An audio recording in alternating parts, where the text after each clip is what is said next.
Okay,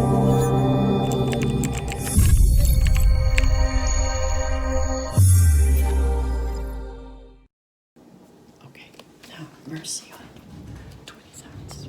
Hi, my name is Marian Call, and I am the author of a book called Mercy on 27th Street. This book is divided into 3 sections, the first of which deals with aspects of my childhood, some of which were difficult and challenging, others which I remember with great fondness. I am one of 5 siblings, raised in a strict Catholic home.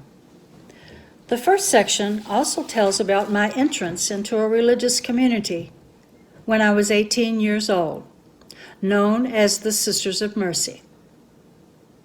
Part 2 tells the story of 27th Street and the sisters with whom I lived and worked for 6 years. At the time we formed this small community, some of us knew each other, but none of us knew everyone. As I write in the book, something unusual was at work in this small community from the very beginning. Something that drew us together and keeps us connected even as we approach almost 50 years of being linked. In the early 1970s, when we launched this venture, Pope John XXIII had opened the windows of the Catholic Church, declaring that he wanted to let in some fresh air. And we were determined to figure out some new approaches to living in a religious community.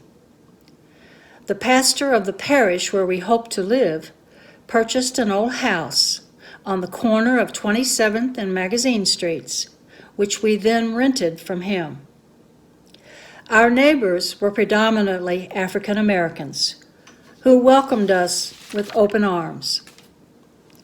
We had a lot of fun together. Our lives were simple. We loved the outdoors, and we began discovering places around Louisville where we could take long walks and enjoy nature. The generosity of others made it possible to travel to some amazing places around the country.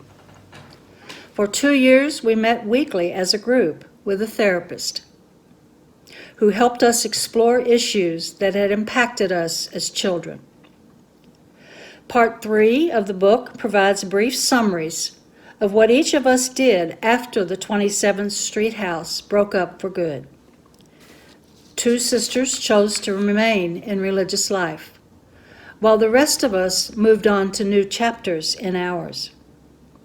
2 of the original 6 members have died, and along the way, several other women became a part of the group. I wrote this book to tell our stories. For what do we have in the end but our stories? Our lives weren't always easy, but they touch on human experiences that are common to many. I am always affected when I read or listen to the stories of others, be they sad, happy, joyful, heartbreaking, or more likely a combination of all of the above. While my voice may be the predominant one in this book, it isn't only my story. It conveys other stories, each as she remembers it, however she remembers it. And we're still adding new chapters.